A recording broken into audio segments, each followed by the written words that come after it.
Welcome back. You are watching The Candidates, brought to you by Daria Media and the Nigeria Television Authority with the support of the MacArthur Foundation. We've got a number of questions, Mr. President, so I'll read a few and then come back to you. There was a question that we didn't get to addressing, which was on whether you have any special plans different to the plans you have now to deal with people who are corrupt and are walking around freely if you are re-elected into office. There was the issue of the connection between corruption and infrastructure. I don't know if you want to talk to that. And I'm going to ask two more questions, and then we'll take them together. The gentleman or lady who wrote this didn't say their name, but they said that there are some categories of military retirees who fought on the Nigerian side during the Biafran War and are yet to get any form of pension because they didn't complete the number of years to be entitled to pension, whereas their counterparts who fought on the Biafran side against Nigeria are receiving pensions because they were pardoned. Is there any plan to address this? And then the final question, because we're talking about corruption again, why has your government remained silent about the corruption allegations against the governor of Kano State, Abdullahi Ganduje? And why have we even seen you standing next to him at a rally? So, 3 questions. These are all directed at Mr. President. It's to me. So corruption, yes, let me recap again just to remind you. The first is corruption and infrastructure. Yes, well, fighting corruption, I think I have already made a comment on that much earlier on. But the important thing is that you cannot catch Nigerian on paper because we have got all the regulations laid down in the ministries, in the parastatals themselves, government offices. So it's a question of effective supervision. Effective supervision using the Accountant General, the Auditor General, to make sure that budgets are studied and then accounts, are checked and making sure that those who mismanage public funds are punished. I think this government, as I said about a week ago, I will have to ask EFCC and ICPC to make a comprehensive, submission to the public about what has been recovered and from whom. People are voluntarily bringing money, and we are seeking the cooperation of the United States and Europe to please help us recover assets from those countries. These are quite detailed and are documented, and I think we have to, it's high time we go to public with it to show that how much is recovered. And with TSA, that amount of money, nobody can remove them unless we do it through the budget and through the office of the president. So in other words, Mr. President, the question here was trying to find out whether you would do anything new. You're saying you're going to carry on with the same strategy if you are re-elected in terms of the fight against corruption. Because I think the questioner was trying to find out if you had other plans in addition to what you're doing now, if you come back as president. Okay, so the questioner was trying to find out if in addition to what you are doing today to fight corruption, there are plans to do more if you are elected into office again, or whether it's going to be more of the same strategy. I think that is quite obvious. Okay. As I said, we are following a tedious way of doing it. We have to go through the documents. We are lucky the banks are cooperating, and we go and find out people who were living beyond their means, or where contracts were given for projects and they were not executed, or are not executed according to signed agreements on specifications and so on. And that takes time, because what we found out is a nasty process. You get a determined Nigerian, patriotic, passed through university, this is NYSC. If he served 5 years under a crook, he eventually becomes a crook. And we cut the top, we removed permanent secretary, we removed some directors, but these people that are coming up, some of them were involved in mismanagement of resources. I find this problem extremely difficult, and we have got the legal problem. Unless you have got your documents through the banks, through companies, and you take them to the court, you are not going to get any decision. So you're sounding as if you're a little bit frustrated at the slow pace of what you see as your fight against corruption. You said? Are you getting a little bit frustrated by the slow pace of the fight? I can't afford to get frustrated.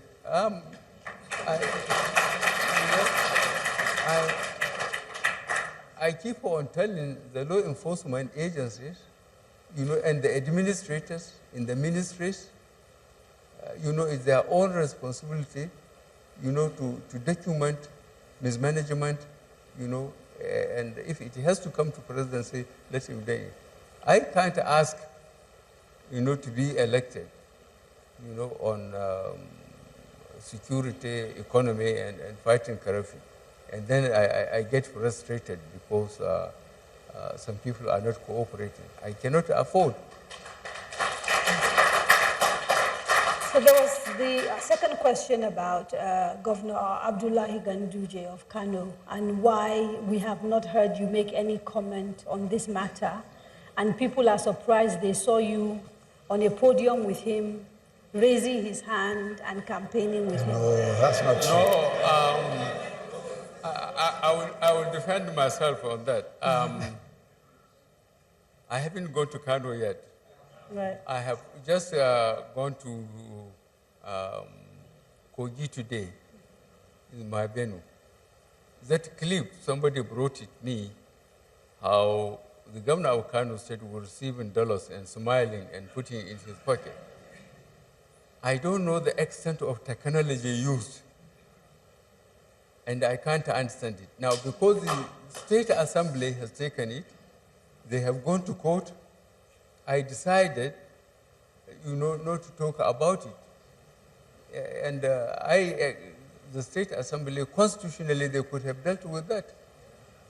But then again, the matter was taken to court. Okay, but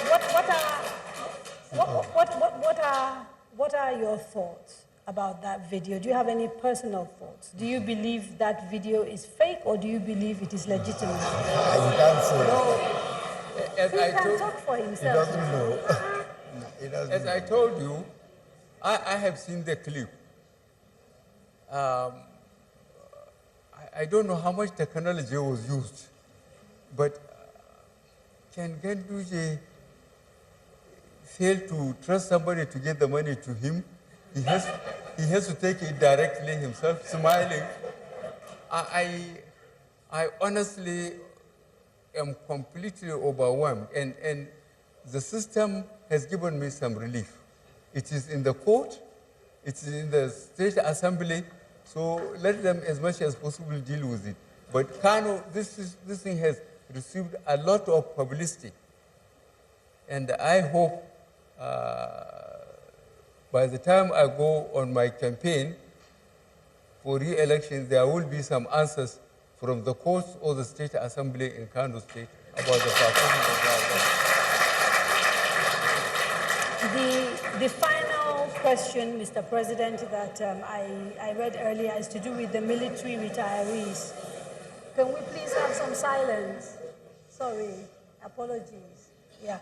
So the question on military retirees who fought on the side of Nigeria but who didn't serve the requisite number of years and so are not receiving pensions, even though their counterparts, the same story, but they served on the side of Biafra, got pardoned and therefore are able to access pension. Do you have any plans for those Nigerian soldiers and how to help them access their pension?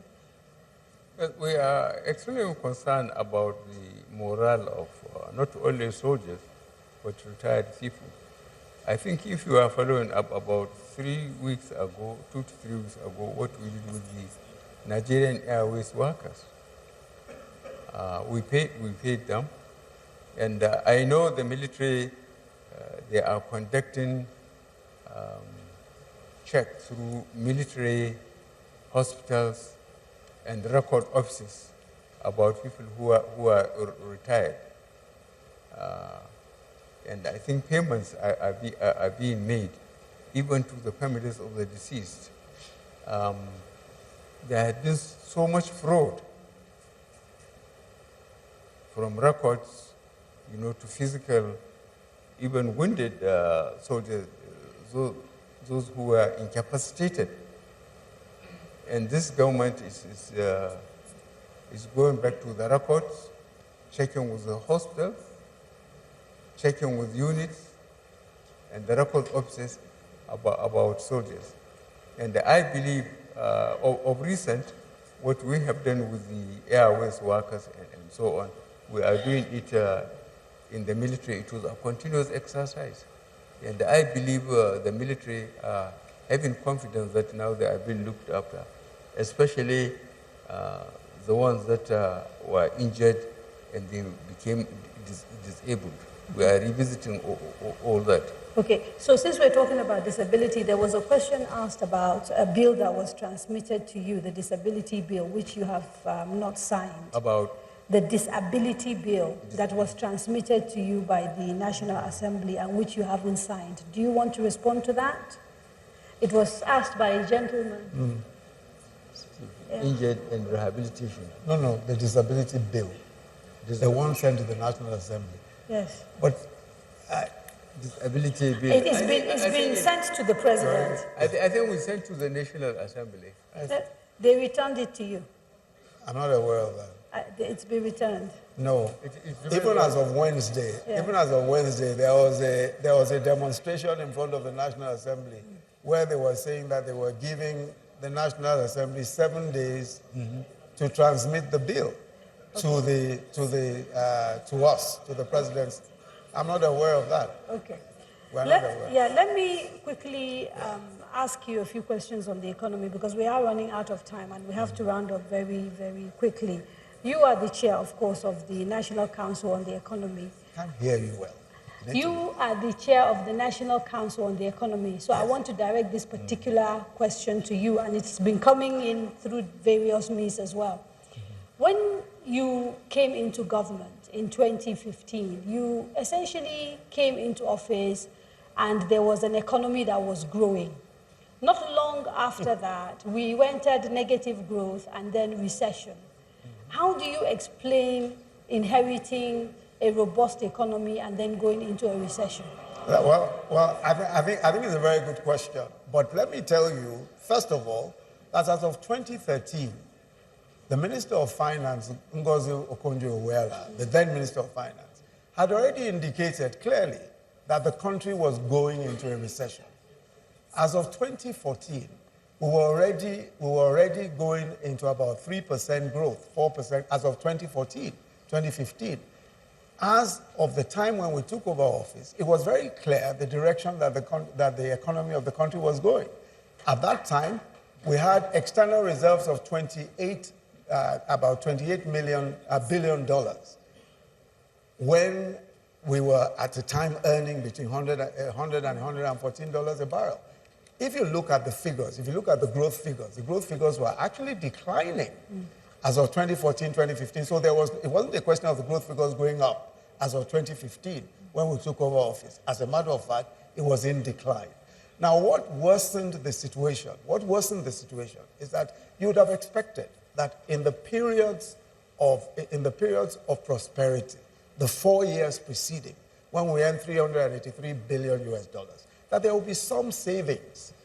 Even the finance minister then, Okonjo-Iweala, complained that there were no savings and that there ought to have been savings.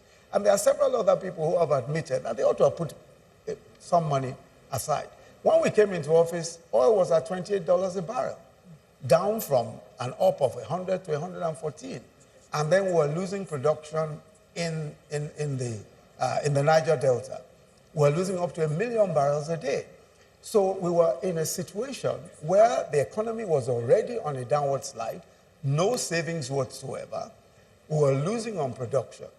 So clearly, I mean, for a country that was solely earning money from oil, and when your oil is down to $28 a barrel, you're not producing up to 1 million, clearly you're going to enter into a recession. Okay, so those are valid Yes. points to make, but the argument has been that we kind of knew it was coming, and our way of handling it, particularly the confusing policies of the CBN at the time, eroded the CBN, eroded confidence, and so led to capital flight and a whole bunch of other issues, thereby making a bad situation much worse. You take no responsibility at all. I don't agree with you. You see, the point of the matter is that it's easy to advance a point of view and say that that point of view is responsible for what we saw. And the point I was making to you is that there was a steady decline.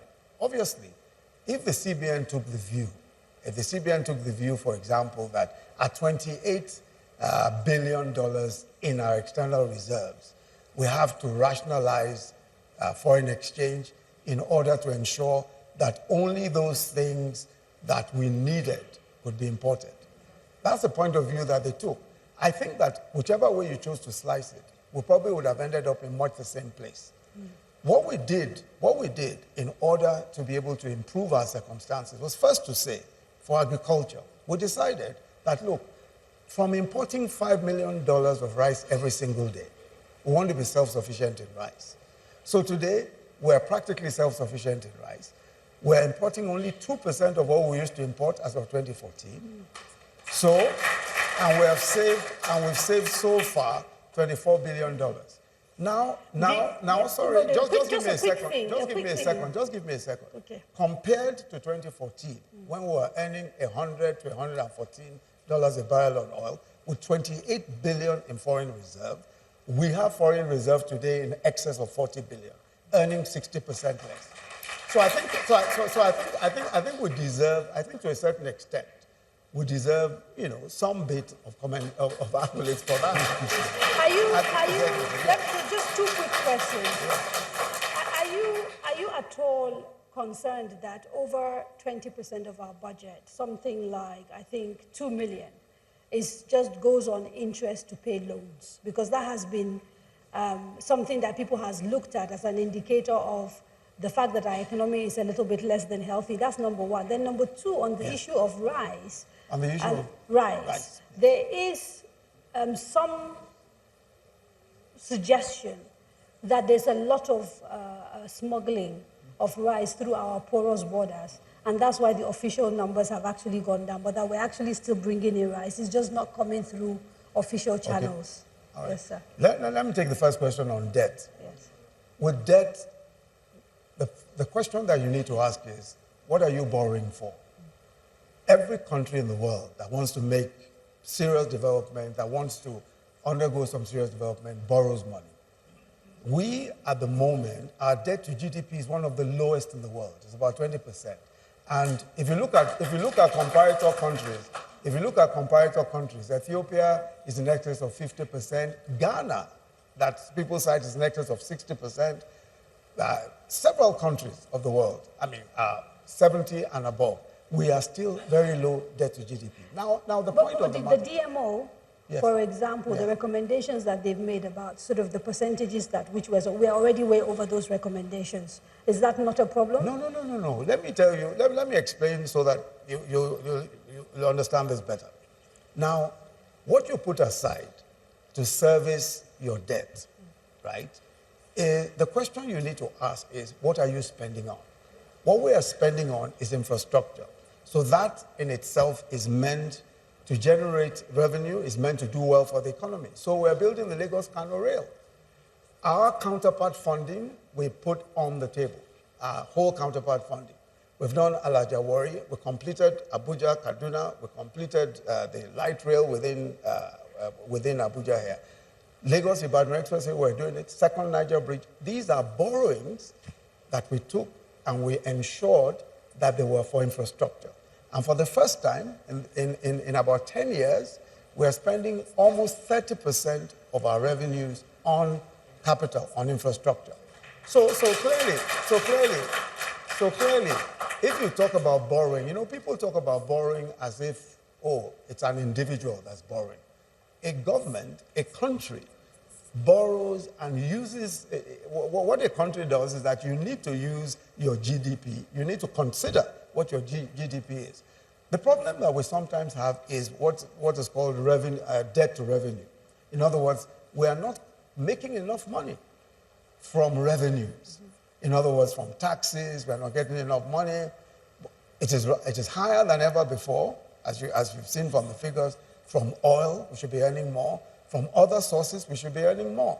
So really what we should be doing, and this is what the government has been working on consistently, is earning more. So we have a debt to revenue issue. In other words, what we should be earning is much less than what our debt is. But fortunately for us, most of our debt is local. Most of our debt is Naira because it's in treasury bills and all that. So we are not in any kind of danger, and we are borrowing right. We are borrowing for the right things. Okay. We are borrowing for infrastructure. Well, we have very little time, so I'm going to ask Mr. President one question and then ask the two of you a single question. So, Mr. President, there has been a lot of speculation around your health. And the concern is that if you come and win a second term of office, whether you will be healthy enough to run. Are you okay? Will you be able to contest and run for office? That's number one. And the final question, and it's to the both of you. If you lose elections, will you accept and go back? If what? If you lose elections, will you accept the results? Well, that sounds like if impossible. I think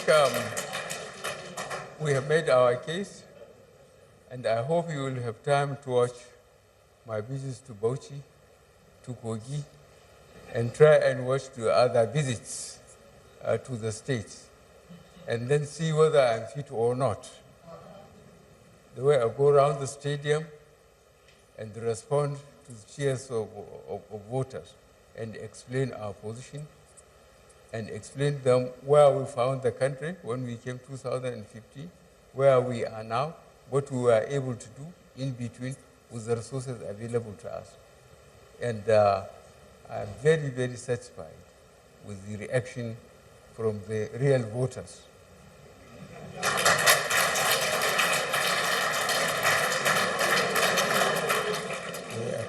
But still, if something happens and you lose elections, will you accept the results?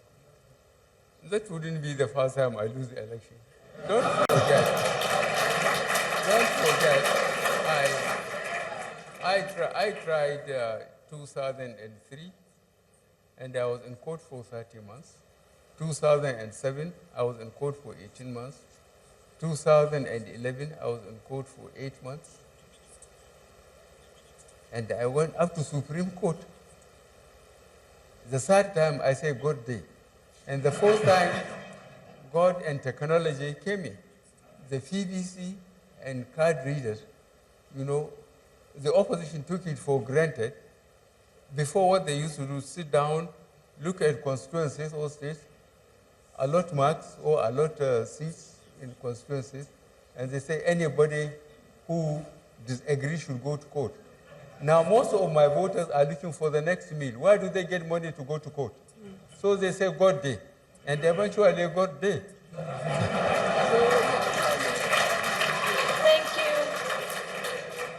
Thank you very much, Mr. President. Thank you very much, Mr. Vice President.